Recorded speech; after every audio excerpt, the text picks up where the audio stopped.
Mike's Daily Podcast. Episode 1100. No, wait. 1212. Oh my gosh, today is 1212. Isn't that a great Rush album? Oh wait, that's 2112. I rehearsed it or something.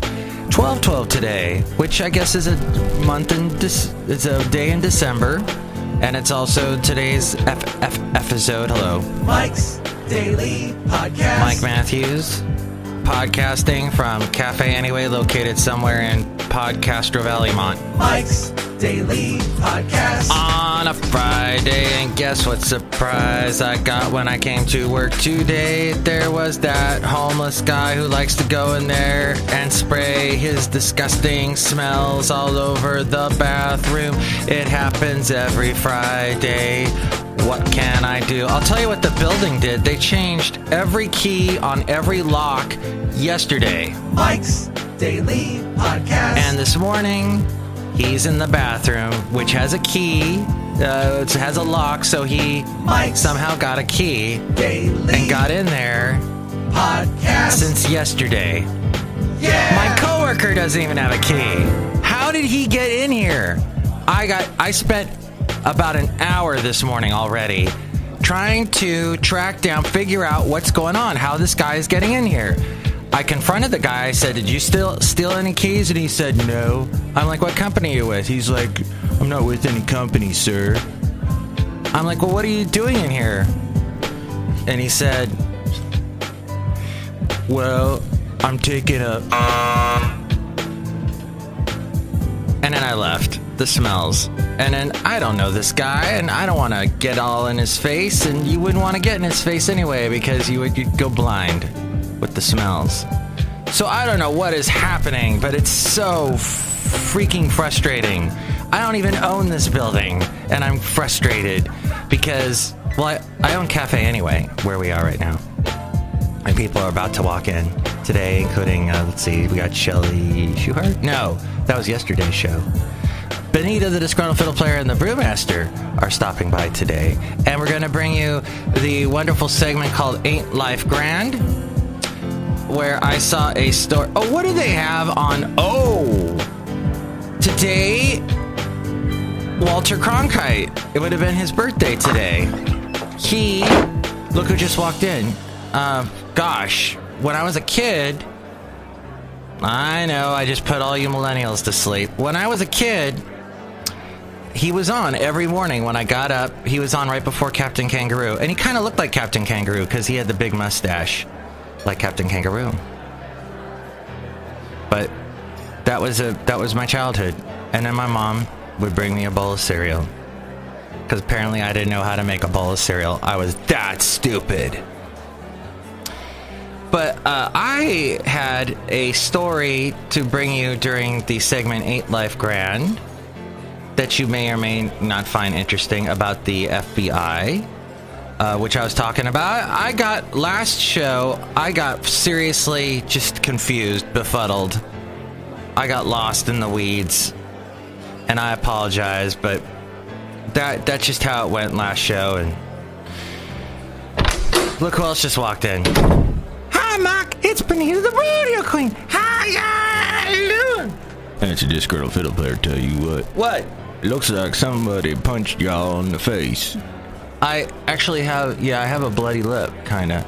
And it started a couple weeks ago. Trump supporters lit a truck on fire. What? Or no, Trump supporters' truck got lit on fire in Sacramento. Wow. Scary. And I was barbecuing some chicken, and I saw a piece of chicken there on the grill, and it was like a tiny piece, and I said, I'm going to stab it with this metal fork, and I'm going to take a bite out of it because it's lunch and I'm hungry. Yeah, I barbecue at lunchtime because I work early, so I get off early, so that's the only thing good about that. And so I took a bite, but the fork got too close to burnt my lip. So I've got it's heat trying to heal up, but the lip, especially my lip, it's constantly moving because I'm flapping my jaw all the time. Flapping my lips. Ow, that was hurt. Ow, painful. So I have a story about that. And then also, you've been hearing a lot about Huma Abedin. Uma, oh my God. This is a lovely lady. Sorry she had to go through the whole Anthony Weiner situation, but she has been a longtime Hillary Clinton aide, and she headlined a fundraiser for Hillary's campaign last night in D.C., the first time she's appeared on Clinton's behalf since last week's news that the FBI was taking steps to review new emails related to Clinton's private email server, and the Comey letter to Congress, which set all the conservatives' jaws a-flapping. Usually a frequent fixture by Clinton's side on the campaign trail, Thursday's fundraiser was the first time she had been on the campaign trail for her boss since last week. Clinton campaign aides confirmed she was working for the campaign's Brooklyn headquarters this week. Attending the fundraiser, which tickets ranged from $500 to $10,000. See, I would never go to a politician fundraiser, ever. I don't care how great politics corrupt people, and I don't feel like throwing my money into that. And then what's the return? You're in there, they're in your pocket because you gave them money? No, you'd have to give them a whole bunch of money. I just don't like the whole world of that. But there was Diane von Furstenberg there and other people. And here's today's podcast picture. And a Vogue editor-in-chief. I don't know anything about Vogue, but I know about the podcast picture today. It's not Uma Abedin. It is of... Alabama. That conservative bastion. They talk about Jesus all the time, and they got those cool twangy accents that I love. And I even adopted a twangy accent for a small time. It just seeps into your larynx when you're there. You get the accent going on. Start saying y'all. Mark does a great job doing a twangy accent. Southern accent, y'all. You said y'all. I did. Good job. Bye, I'm getting out of here. Oh. Mark, tell you what, I think that Benita and I agree that you do a great Southern accent, and that's a picture of the Von Braun Center. Yeah, the Von Braun. Werner Von Braun had moved to the wonderful state of Alabama after World War II, worked on the Saturn rockets and other rockets in our rocket program. We had captured him from the Nazis, and he loved Alabama because it reminded him of Germany. And you know what? That's true, because I went to Germany while I lived in Alabama. I flew from Huntsville, Alabama to Germany, and by the time I got to Germany, when I got off the plane, I'm like, did we spend 12 hours and just fly around in a circle and land in Alabama? It looked exactly the same, and then I'd see a castle on a hill and go, oh, wait a minute, I'm in Germany, and people are talking the German, so I must be in the Germany. But yes, so that's a picture of the Big Spring, and Big Spring Park, and the Von Braun Center's right there. I used to love going there. And I'd walk around it, and there kind of wasn't much in the ways of walking paths. They were working on. They probably put a lot more in since I lived there. But when I came to the Bay Area, I was like, dang, there's walking paths and green belts and green paths, greenways everywhere you go. All kinds of walking paths. I like that. I like places with lots of that.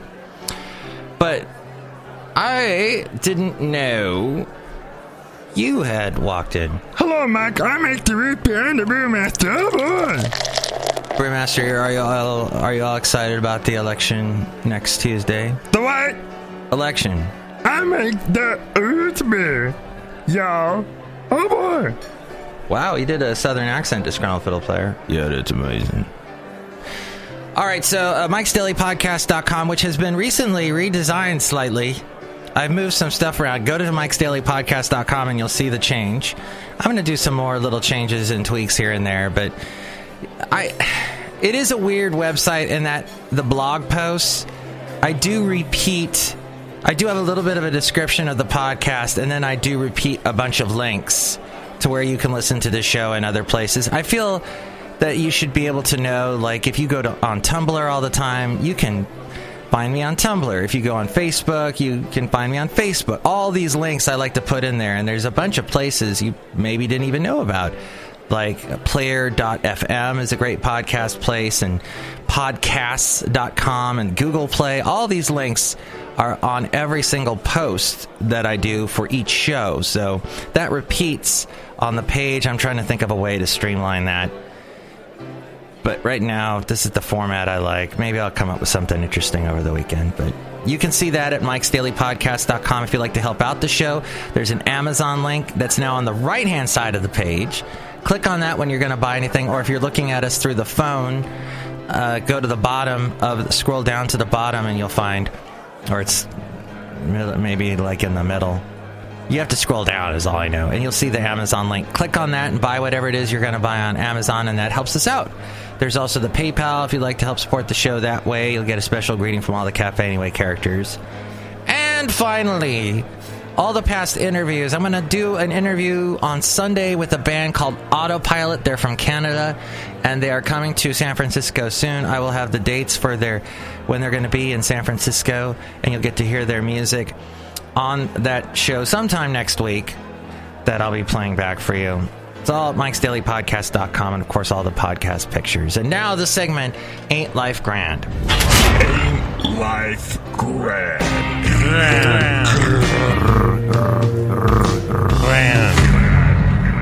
I heard, was kind of down. You can't help, if you're wanting to vote Democrat this year, not get down with all the stuff about Hillary. But then you look at Trump and you're like, no, never.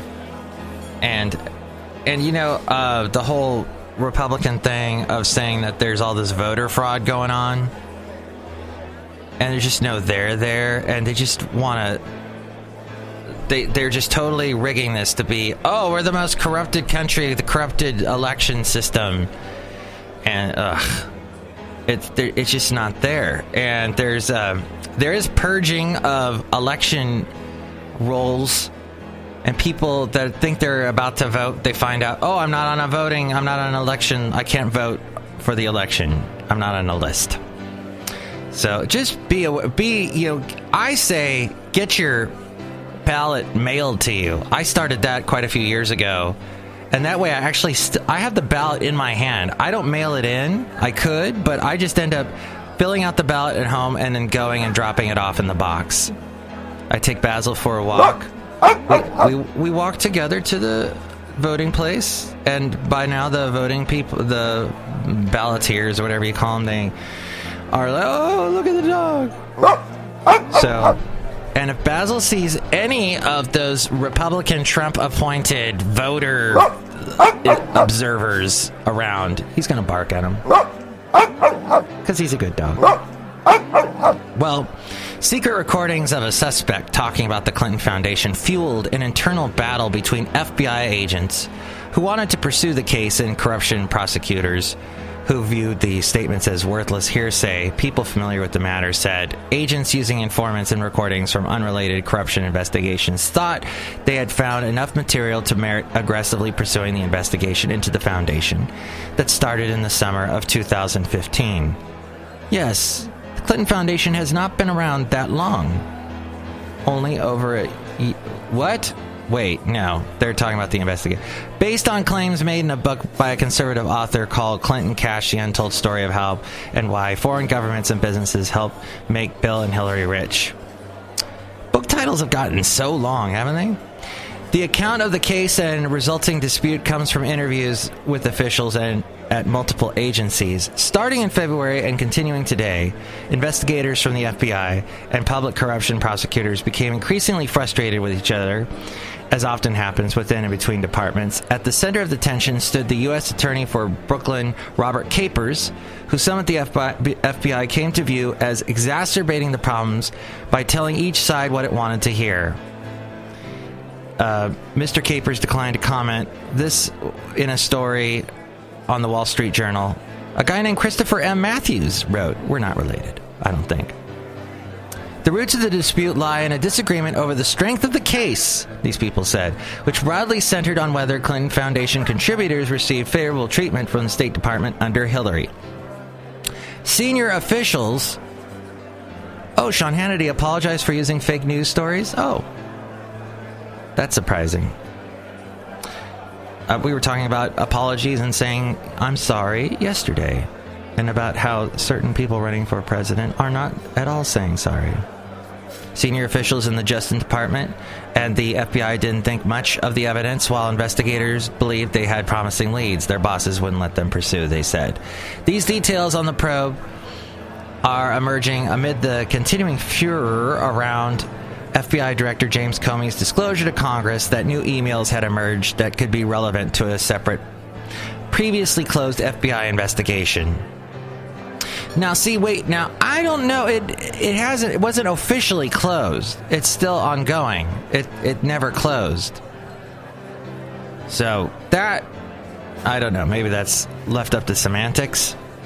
Now, Wednesday, President Obama took the unusual step of criticizing the FBI when asked about Mr. Comey's disclosure of the emails, and amid the internal finger pointing on the Clinton, and he basically said, "Look, this is something that it's an investigation, and it should be going on behind the scenes, but now it's in plain view, and that's wrong." Amid the internal finger-pointing on the Clinton Foundation matter, some have blamed the FBI's number 2 official, Deputy Director Andrew McCabe, claiming he sought to stop agents from pursuing the case this summer. His defenders deny that and say it was the Justice Department that kept pushing back on the investigation. At times, people on both sides of the dispute thought Mr. Capers agreed with them. Defenders of Mr. Capers said he was straightforward and always told people he thought the case wasn't strong. Much of the skepticism toward the case came from how it started with the publication of a book suggesting possible financial misconduct and self-dealing surrounding the Clinton charity. The Clinton campaign has long derided this book as poorly researched and a collection of false claims and unsubstantiated assertions. The Clinton Foundation has denied any wrongdoing, saying it does immense good throughout the world. As we go outside a cafe anyway, we're bringing Mike's Daily Podcast somewhere in Podcastro Valley. Oh, well. I would like to, keep my jaws up flapping and say next show we're going to have Madame Rootabega, Valentino, and Bison Bentley. Have a great weekend. Don't burn your lip. Don't hurt your lips, because your lips need you to take good care of them. Maybe you're going to do some kissing, for example. And then if you are, I want to say to you, congrats. Mike's Daily Podcast is written and produced and performed by Mike Matthews. His podcast is super easy to find. Download or listen to his show and read his blog at MIKEs-DAILY-PODCAST.com. Email Mike now at MIKEs-DAILY-PODCAST@gmail.com. See you tomorrow. Bye!